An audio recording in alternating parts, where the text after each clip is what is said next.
Merhaba. Peylerim Bahçesi'nde bugün günün konusu Leylandis selvisiyle oluşturulmuş bir çit nasıl gübrelenir? Evet, bugün sizlerle paylaşacağım video hakkında sizlere kısa bilgiler vermek istiyorum. Öncelikle Leylandis selvisinin besin ihtiyaçları nelerdir? Leylandis selvisinin toprak ihtiyaçları nelerdir? Leylandis selvisiyle oluşturulmuş olduğumuz çitin toprak hazırlığı nasıl yapılır? Leylandis selvisiyle oluşturulan çitte hangi gübreler verilir? Bu gübreler ne zaman ve ne kadar verilir? Hepsi bugünkü videomuzda. Leylandis selvisinin pul yapraklarının sararmasının birçok nedeni vardır. Bunların başında Leylandis selvisiyle ilgili hastalık ve zararlılar gelmekte. İkinci olarak gübrelemeye bağlı sararmalar ve üçüncü olarak da en önemli sararmaya neden olan faktörlerse iklim faktörleridir. Özellikle kış mevsiminde, şu an kış mevsimi içerisinde bulunuyoruz. Kış mevsiminin sonlarındayız. Kış mevsimine bağlı olarak Leylandis selvisinde meydana gelen sararmalar nasıl meydana geliyor? Bunu sizlerle paylaşacağım. Evet, şu an kış mevsiminin sonlarındayız. Mart ayının başındayız. Görmüş olduğunuz gibi burada Leylandis selvisiyle oluşturulmuş bir çitimiz mevcut ve bu çitimizin rengine baktığınız zaman canlı, parlak, yeşil olmadığını görüyorsunuz. Bunun birkaç sebebi var. En temel ve birinci sebebi yetersiz güneş ışığı. Klorofil bitkilerin güneş ışığıyla etkileşimi sonucunda ortaya çıkan bir maddedir. Dolayısıyla kış boyunca Leylandis selvilerimiz daha az güneş aldığından dolayı klorofil maddesi bu pul yapraklara yeşil rengi veren bu klorofil pigmentlerinde azalma görülür. Dolayısıyla bu şekilde Leylandis selvimiz canlı parlak yeşilliğini kaybeder.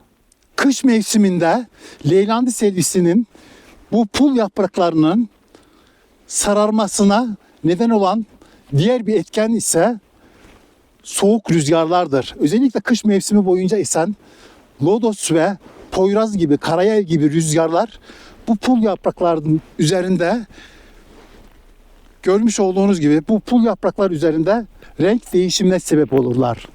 Diğer bir etken ise kış mevsimi boyunca bu pul yapraklarda meydana gelen donmalar ve çözünmeler bu pul yapraklarının renginin bozulmasına, dolayısıyla hafif sararmasına neden olur.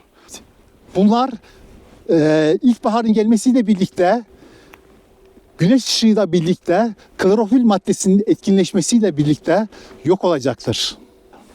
Gübrelemeyi en iyi şekilde anlayabilmemiz için öncelikle Leylandis selvisinin besin maddesi ihtiyaçları nelerdir? Bunları bilmemiz gerekiyor.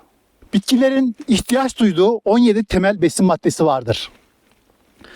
Bunlar arasında bitkiler havadan ve sudan aldıkları karbon, hidrojen ve oksijen bulunur. Geri kalan 14 besin maddesi topraktan alınır. Şu an ekranda görmüş olduğunuz tabloda bitkilerin ve Leylandis selvisinin sağlıklı bir şekilde gelişebilmesi için ihtiyaç duyduğu 17 temel besin maddesini görüyorsunuz. Tabloyu incelediğimizde en üstte bitkilerin havadan ve sudan aldıkları karbon, hidrojen ve oksijen bulunmakta. Hemen altta birincil makro besin elementlerini görmektesiniz. Bu makro besin maddeler, bu besin maddeleri bitkilerin en çok ihtiyaç duyduğu birincil makro besin maddeleridir. Başta azot olmak üzere azot, fosfor ve potasyum, bu üçü bitkilerin en çok ihtiyaç duyduğu besin maddeleridir. Hemen alta indiğimizde ikincil makro besin maddelerini görmektesiniz. Bunlar birincil makro besin maddelerine oranla bitkilerin daha az ihtiyaç duyduğu besin maddeleridir. Bunlar da kükürt, kalsiyum ve magnezyumdur. Tablomuzun hemen altında görmüş olduğunuz gibi mikro elementler bulunmakta. Mikro elementler makro elementlere göre bitkiler tarafından daha az ihtiyaç duyulan besin maddeleridir. Bunlar demir, bakır, bor, nikel, molibden, manganez, klor ve çinko gibi elementlerdir. Gübrelemede ikinci en önemli faktör Leylandii selvisinin toprak ihtiyacı nasıl olmalı? Leylandii selvisi her türlü toprakta rahatlıkla yetişebilen bir çit bitkisidir. pH aralığı 5,5 ila 8'dir. Ancak Leylandii selvisinin iyi bir şekilde gelişebilmesi için toprak pH'ının 6 ila 6,5 arasında olması gerekiyor. Toprak pH'ı Leylandii selvisinin büyümesinde etkili olan en önemli faktörlerden biridir. Yani toprak pH'ınızın 6 ile 6,5 arasında olması demek, toprakta bulunan tüm besin maddelerinin Leylandii selvisi tarafından alınması anlamına geliyor. Bu da Leylandii selvisinin sağlıklı bir şekilde büyümesine neden olacaktır. Ancak toprak pH'ınız eğer 4 ya da daha altında ya da toprak pH'ınız 8'in daha üzerindeyse bu defa hem topraktaki makro ve mikro elementlerinin bulunabilirliği azalacak. Dolayısıyla Leylandii selviniz bu besin maddelerini topraktan alamayacak. Toprağınızda Leylandii selvisinin ihtiyacı olan tüm besin maddeleri yani makro elementler ve mikro elementler mevcutsa 6 ve 6,5 arasındaki bir toprak pH'ında bu besin maddelerini alabiliyor. Ancak toprak pH'ınız çok düşük veyahut da çok yüksekse tüm besin maddeleri toprakta olsa da Leylandii selvisi tarafından alınamayacaktır. O yüzden toprak pH'i önemli. Siz en iyi şekilde gübrelemeyi yapın. Çok güzel bir gübreleme programı uygulayın. Doğru bir sulama yapın.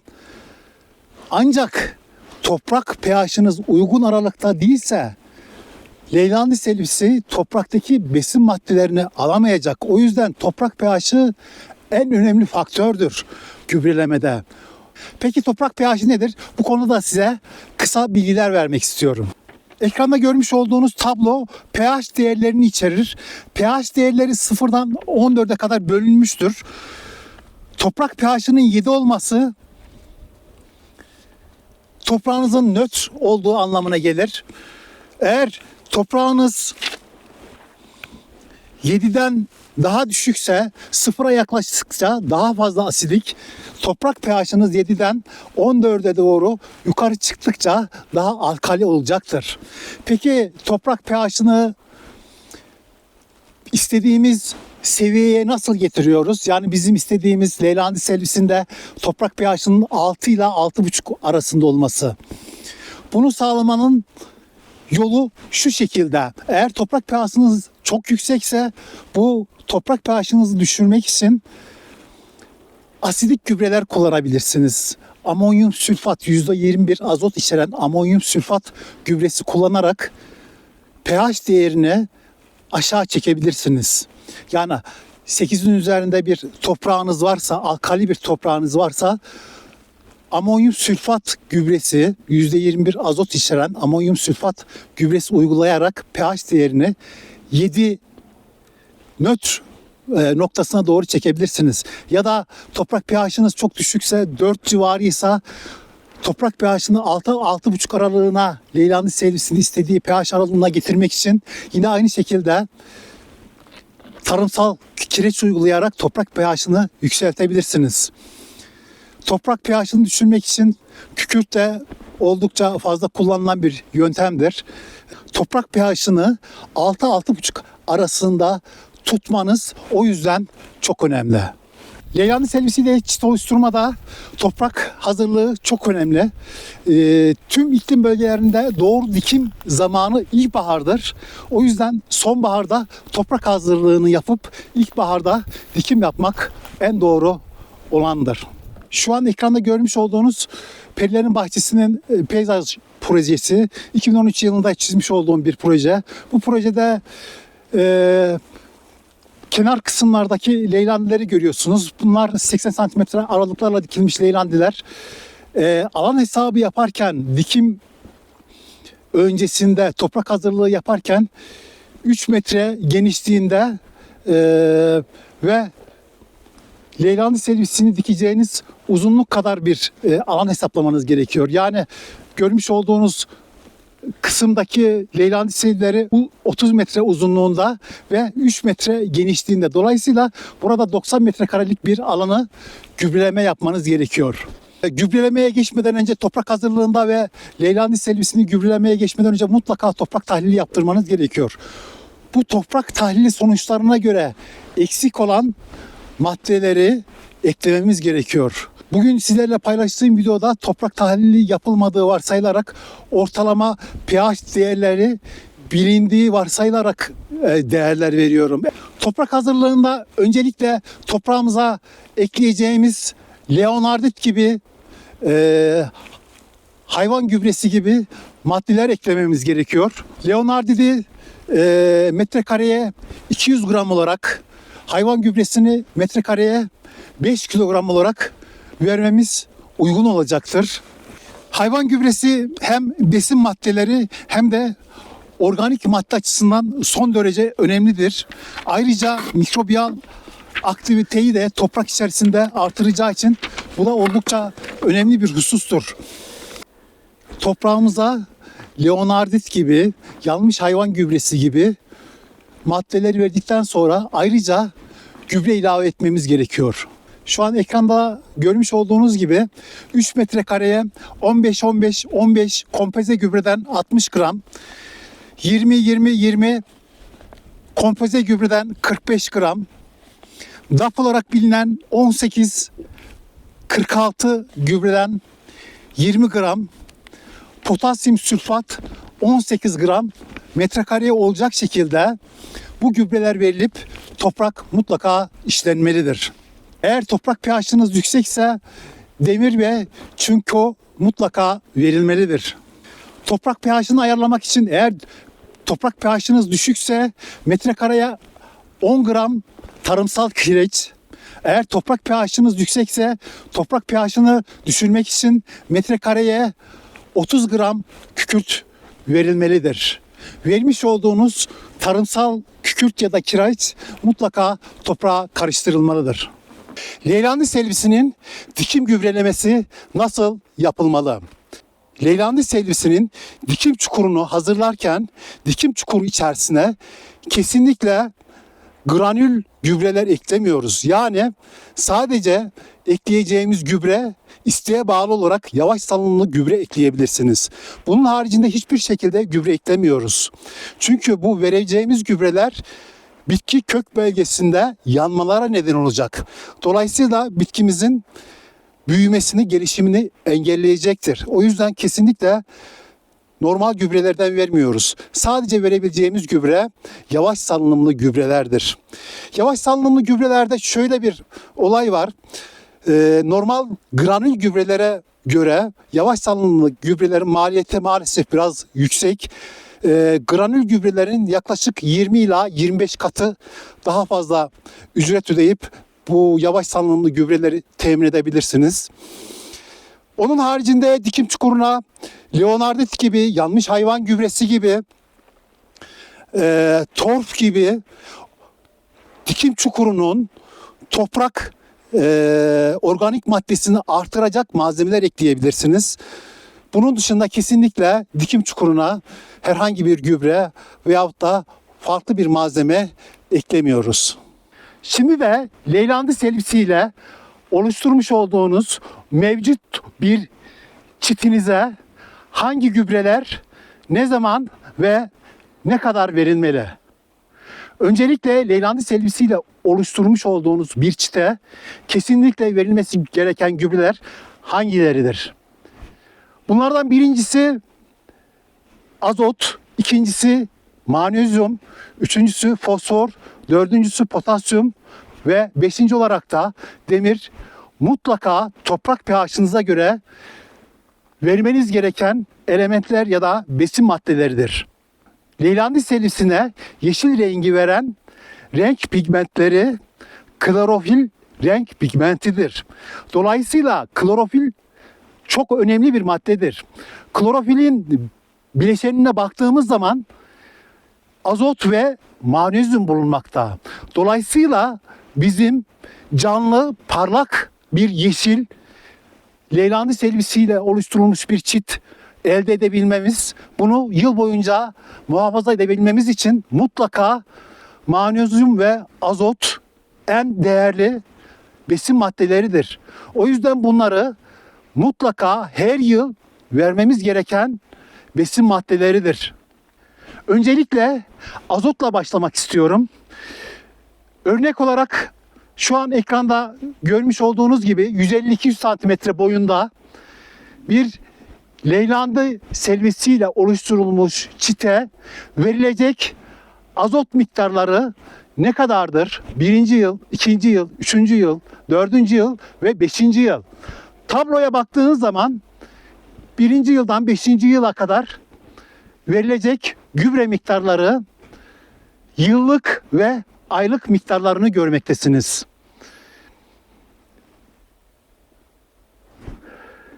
Yıllık verilecek miktarlar 3 parçada verilecek şekilde tabloda hesaplanmıştır. Özellikle yaz ayları çok kurak geçen, aşırı rüzgarların olduğu bölgelerde yaz döneminde Leylandis selvisine azot vermiyoruz.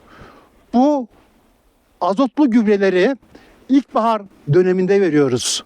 Yani ilkbaharın başında, ilkbaharın ortasında ve ilkbaharın sonunda azot içeren gübreler veriyoruz. Çok yağış alan bölgelerde bu ilkbahar döneminde vermiş olduğumuz azot ilkbaharda 2 kez, yaz ortasında veyahut da yaz başında da verilebilir. Özellikle kurak bölgelerde ve tuz oranı yüksek sahil kesiminde, deniz sahili kesiminde bulunuyorsanız buralardaki en büyük sorunlardan biri de susuzluktur. Özellikle sahil kesiminde tuz oranının yüksek olmasına bağlı olarak bu dönemlerde vermiş olduğunuz gübre bitkiye çok büyük zararlar verecektir. O yüzden kesinlikle bu bölgelerde ilkbahar döneminde azot veriyoruz. 3 parça halinde. Yağış alan bölgelerde yaz döneminde de azot verilebilir. Ancak genel olarak biz ilkbahar döneminde, ilkbaharın başında, ortasında ve sonunda azotu 3 parça halinde veriyoruz. Ve azotu her yıl devam ederek veriyoruz. Şu an ekranda görmüş olduğunuz tabloyu hep birlikte inceleyelim lütfen. Tablomuzda 150-200 santimetre boyunda Leylandis servisinin yıllık ve aylık gübre miktarları veriliyor. En üst satırda amonyum sülfat, %21 azot, %24 kükürt içeren bir gübre. Hemen yanında kalsiyum amonyum nitrat, %26 azot içeren bir gübre. %33 azot içeren bir gübre. Üre formunda %46 azot içeren gübre. Hemen yanında UAN32 gübresi ve en son olarak da yavaş salınımlı gübre. Bu yavaş salınımlı gübrenin azot içeriği %23. Ve bir altta aylık ve yıllık gübre miktarları verilmiş. Birinci, ikinci, üçüncü, dördüncü ve beşinci yıl olarak. Örneğin burada hangi gübreyi hangi toprak yapısına göre vermemiz gerekiyor? İlk gübremiz %21 azot içeren bir gübre. Bu gübremizin içeriğine baktığınız zaman %24 de kükürt içerir. Dolayısıyla özellikle yüksek pH'li topraklarda toprak pH'ını istediğimiz pH seviyesi olan 6-6,5 arasına indirmek için mutlaka %21 azot içeren amonyum sülfat gübresini kullanmamız gerekiyor. Asidik topraklarda bu gübreyi kullandığınız zaman, örneğin toprak pH'ının 6 olduğu bir toprakta %21 azot içeren amonyum sülfat kullandığınız zaman toprak pH'i daha da düşecek. Dolayısıyla topraktan Leylandii selvisinin alacağı besin maddesi azalacak ve bitki gelişimi yavaşlayacaktır. Düşük pH'li topraklarda hangi azot formunu kullanıyoruz? Tablomuzu incelediğimiz zaman hemen yanında kalsiyum amonyum nitrat %26 azot içeren bir gübremiz var. Bu gübremiz toprağa asidik ya da bazik yapmaz. Dolayısıyla özellikle düşük pH'li topraklarda kullanmamız gereken azot formu %26 azot içeren azot formundaki gübredir. 150-200 cm boyunda Leylandii selvisi yıllık ve aylık gübre miktarlarıyla ilgili tablomuzu incelediğimizde bakın birinci yıl hangi gübreyi veriyoruz? Sadece yavaş salınımlı gübre veriyoruz. Onun haricinde kesinlikle gübre vermiyoruz. Bu dikim yılında. İkinci yıl, üçüncü yıl, dördüncü yıl ve beşinci yıl verilen miktarları görmektesiniz. Örneğin amonyum sülfat gübresi %21 azot içeren bir gübre verdiğimiz zaman toplam yıllık miktarımız ne kadarmış? 38 grammış. Bu 38 gram yıllık miktardır. Azotu parçalar halinde veriyoruz. Burada görmüş olduğunuz gibi aylık vereceğimiz miktar 13 gram. Yani ilkbaharın başında 13 gram, ortasında 13 gram, sonunda 13 gram olmak üzere toplamda 38 gram %21 azot içeren bir gübre veriyoruz. Diğer azot formları da tablomuzda yıllık ve aylık olarak belirtilmiştir. Gübreleme çok geniş kapsamlı bir konu. Çünkü gübrelemede değişken sayısı çok fazla. Dolayısıyla toprak yapısı, Leylandii selvisinin besin maddesi istekleri, iklim şartları hepsi gübrelemeyi dolaylı şekilde etkileyen faktörlerdir. Burada benim ifade etmiş olduğum azot miktarları ve diğer gübre miktarları toprak tahlili yapılmadığı varsayılarak genel olarak verilen miktarlardır. Bunlar tahmini miktarlardır. O yüzden en doğru olan mutlaka toprak tahlili yaptırmanız. Toprak tahlilinden çıkan sonuca göre bir gübreleme programı hazırlamamız gerekiyor. Tabloda vermiş olduğum değerler 150-200 cm boyunda bir Leylandii selvisinin ihtiyaç duyulan azot miktarlarıydı. Şimdi de eğer Leylandii selvimiz 200 santimetreden daha büyükse tablodaki miktarlar 1'te 1 oranında artırılarak verilebilir. Aynı şekilde 100-150 santimetre aralığında bir Leylandii selvisi ile çit oluşturduysanız bu tablodaki miktarlar 3'te 1 azaltılarak, aynı şekilde 50 santimetre boyunda bir Leylandii selvisi ile çit oluşturduysanız bu tablodaki miktarlar 3'te 2 oranında azaltılarak topraktan verilmelidir. Burada vermiş olduğum azot miktarları çitinizi oluşturuncaya kadar verilen azot miktarlarıdır. Yani Leylandii selvisiyle oluşturmuş olduğunuz çit istediğiniz boyuta geldiğinde, yani istediğiniz yükseklikte ve istediğiniz genişlikte olduğu anda gübreleme programını değiştirmeniz gerekiyor. Çünkü bu şekilde bir gübreleme programı yaptığınız zaman ortalama olarak Leylandii selviniz gübreleme ve sulamayla birlikte 80 santimetre ya da 90 santimetre yıllık sürgünler verecektir.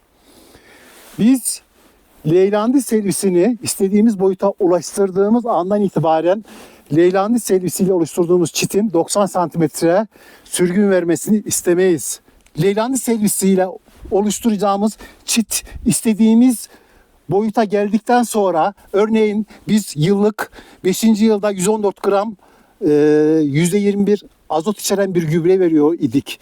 Bunu Leylandii selvimiz istediğimiz boyuta geldikten sonra bu şekilde vermiyoruz. Çünkü bu şekilde verdiğimiz zaman 90 santimetreyi 1 metreye vuran sürgünler oluşacak. Bu çitte istemediğimiz bir durumdur. Büyümeyi istediğimiz boyuta gelince sınırlandırmamız gerekecek. Bunu yapmanın yolu da azot miktarını azaltmaktır. Ne yapıyoruz? Tekrardan başa dönüyoruz. Yani ikinci yıl vermiş olduğumuz gübre miktarı ne kadardı? 38 gram.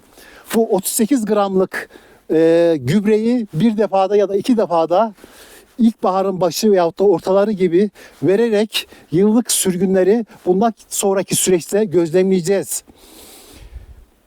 Bizim istediğimiz 30 santimetre uzunluğunda bir sürgün. Eğer bu miktarı verdiğimiz halde sürgünler 50-60 santimetreye ulaşıyorsa bir sonraki yıl azot miktarını 38 gram değil de 20 grama düşürerek vermemiz gerekiyor. Ama mutlaka azotu her yıl Leylandis selvisiyle oluşturduğumuz çite vermemiz gerekecektir. Leylandis selvisinin pul yapraklarında oluşan parlak, canlı, yeşili meydana getiren klorofil pigmentinden bahsetmiştim.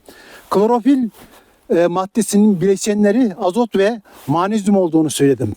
Azotun nasıl verileceğini az önce ifade ettim. Şimdi de magnezyumu Leylandis servisiyle oluşturmuş olduğumuz bir çite nasıl vermeliyiz?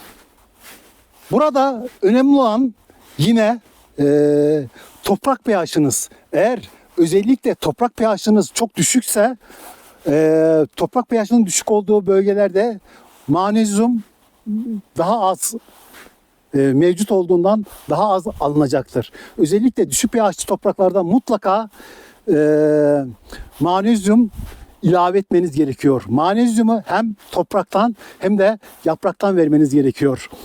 Yüksek pH'li topraklarda magnezyumun bulunabilirliği daha fazladır. Dolayısıyla yüksek pH'li topraklarda magnezyumu daha az verebiliriz. Yine aynı şekilde yüksek pH'li topraklarda da topraktan ve yapraktan mutlaka magnezyum vermemiz gerekiyor. Ekranda tablomuzu incelediğimiz zaman 150-200 santimetre boyunda bir Leylandis servisinin yıllık magnezyum miktarlarını görmektesiniz. Birinci yıl magnezyum vermiyoruz. İkinci yıldan itibaren magnezyum vermeye başlıyoruz. Birinci yıl topraktan magnezyum vermiyoruz. Sadece yapraklardan veriyoruz. Pul yapraklardan. İkinci yıl hem topraktan hem yapraktan magnezyum vermemiz gerekiyor. Tablomuzu incelediğimizde topraktan verilebilecek magnezyum miktarları ikinci, üçüncü, dördüncü, beşinci yıl, ikinci yıl 20 gram, üçüncü yıl 40 gram, dördüncü yıl 60 gram, beşinci yıl 60 gram olmak üzere özellikle düşük pH'li topraklarda mutlaka bu tabloda verilen miktarları vermeniz gerekiyor. Eğer toprak pH'ınız yüksekse bu tabloda verilen miktarlar 2 yılda bir verilebilir. Yani ikinci yıl verirsiniz, üçüncü yıl vermeyip dördüncü yıl verebilirsiniz. Ancak yapraktan toprak pH'ınız düşük de olsa, yüksek de olsa mutlaka canlı parlak yeşili elde edebilmeniz için magnezyumu vermeniz gerekiyor. Magnezyum sülfatı yapraktan verdiğinizde 1 litreye 10 gram olacak şekilde suda toz halindeki magnezyum sülfatı iyice karıştırıp ilaçlama makinesiyle yapraklardan vermeniz gerekecek. Azot, magnezyumdan sonra diğer elementimiz demir. Demir özellikle yüksek pH toprakta bulunabilirliği azalıyor. Dolayısıyla yüksek pH topraklarda mutlaka topraktan ve yapraktan demir elementini besin maddesi olarak vermemiz gerekecektir. Tablomuzu incelediğimiz zaman birinci yıl demir vermiyoruz. İkinci yıl bu tablodaki demir %6 demir içeren bir ürün. İkinci yıl topraktan 20 gram olarak veriyoruz. Yapraktan aynı şekilde 1 litre suya 3 gram olacak şekilde yüksek pH topraklarda bu tabloda belirtilen hem topraktan hem de yapraktan her yıl mutlaka demir vermemiz gerekiyor. Düşük pH topraklarda demir bulunabilirliği arttığı için 2 yılda bir ya da 3 yılda bir topraktan ve yapraktan demir vermemiz gerekiyor. Leylandis selvisiyle oluşturmuş olduğumuz çitte şimdi de fosfor ve potasyum miktarları ne kadar olmalı? Ekrandaki tablomuzu incelediğinizde Şu an ekranda görmüş olduğunuz fosfor ve potasyum miktarları birinci yıl zaten vermiyoruz. İkinci, üçüncü, dördüncü ve beşinci yıl fosfor ve potasyum miktarlarını görmektesiniz. Buradaki verilen miktarlar saf fosfor ve potasyum miktarlarıdır. Bu miktarları vermiyoruz. Bu miktarlar çok çok fazla. Bu miktarları kompoze gübreler şeklinde verebiliriz. Kompoze gübreye geçmeden önce kompoze gübre nedir? 2 ya da daha fazla besin maddesini içeren gübrelerdir. Şu an ekranda görmüş olduğunuz bir kompoze gübrenin içeriği 15-15-15 gübresi. Yani burada %15 azot, %15 fosfor ve %15 potasyum içeren bir gübreyi ifade ediyor. Şu an ekranda görmüş olduğunuz 150-200 cm boyunda bir Leylandis selvisiyle oluşturulmuş çitin fosfor ve potasyum miktarları ne kadar olacak? Bu konu hakkında size kısa bilgiler vermek istiyorum. Tabloyu incelediğimizde gübre çeşitlerimiz 15-15-15. Yani bu %15 azot, %15 fosfor, %15 potasyum içerikli bir gübre. Hemen yanında 20-20-20 yine azot, fosfor, potasyum içeren bir gübre. DAP olarak bilinen %18 azot, %46 fosfor içeren bir gübre. Ve son olarak da potasyum sülfat gübresini görmektesiniz. Birinci yıl gübre vermiyoruz. İkinci yıl vermiş olduğumuz gübre miktarlarına baktığınız zaman 15-15 içerikli bir gübre veriyorsanız 20 gramı yıllık verilebilecek miktar bir Leylandis selvisi için 20 gramdır ve bunu bir defada veriyoruz. Aynı şekilde 20-20-20 gübresini 15 gram olarak, DAP gübresini 7 gram olarak, potasyum sülfatı da 6 gram olarak verebiliriz. Evet, fosfor ve potasyum gübrelerini sonbaharda verebiliriz. Aynı zamanda ilkbaharda da verebiliriz. Bu gübreleri bir defada vermemiz mümkün. Bugünkü videomuzda azot, fosfor, potasyum ve magnezyum, aynı şekilde demirin Leylandis selvisiyle oluşturulmuş biçte ne zaman ve ne kadar verileceğine dair bilgiler paylaştım. Tabii ki bunun yanında diğer mikroelementler, çinko gibi, bakır gibi diğer mikroelementlerin de ve makroelementlerin de toprak tahlil sonuçlarına göre verilmesi uygun olacaktır. Yine burada son olarak ifade etmek istiyorum. Gübreleme ile ilgili her türlü sorunuzu lütfen bana yazın. Kesinlikle en doğru şekilde cevaplandıracağım. Leylandis servisiyle oluşturmuş olduğumuz bir çitin gübrelenmesiyle ilgili videomuz burada sona eriyor. Bir sonraki videoda görüşmek üzere. Hoşça kalın.